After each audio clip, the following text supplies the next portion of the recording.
Hi, I'm Sarah from Bumbleride, and as part of our new collection, we're introducing the eco-conscious plastic-free packaging, and I'll show you how to unbox it now.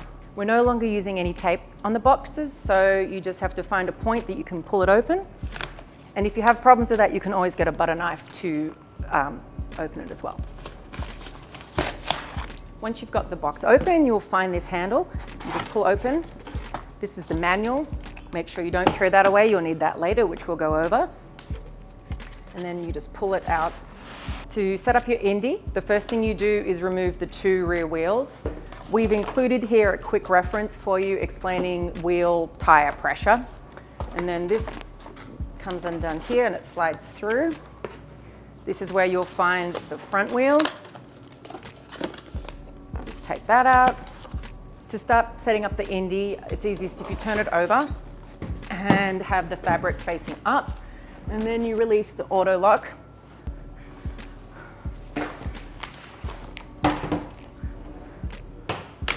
When you hear the click, you know it's open and locked.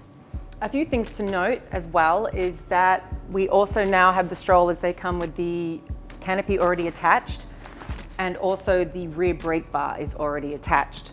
Along with this brown envelope, which is our information packet, it'll have the manual in it as well as the hardware that you'll need to use when you're going to attach the front wheel. But we'll start with attaching the rear wheels. When you attach the rear wheel, you just got to slide it onto the brake bar.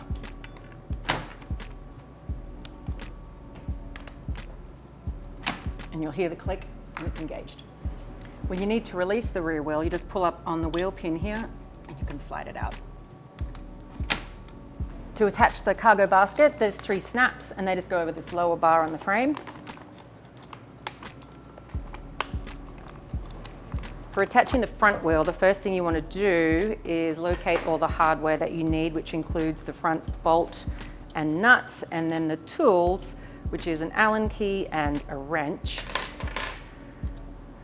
You put the wheel in between the 2 front forks, and you hold it there while you slide the bolt through the forks and through the wheel.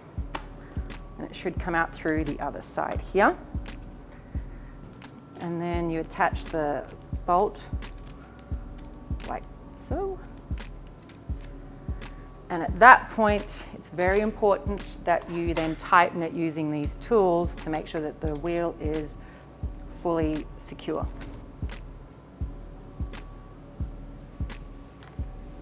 The last thing you need to do if you're using the bumper bar is you just slide it into the 2 slots on either side, clicks in, and then you're good to go.